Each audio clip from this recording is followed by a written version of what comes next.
गोकुलनन्दन गोविन्द गोविन्द हरि गोविन्द गोकुलनन्दन गोविन्द नित्य निर्मल गोविन्द नीलमेघ श्याम गोविन्द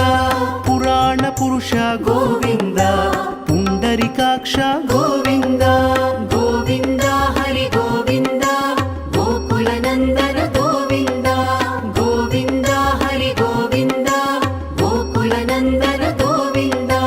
नन्दनन्दन गोविन्द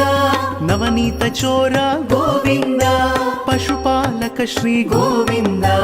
पाप विमोचन गोविन्द गोविन्द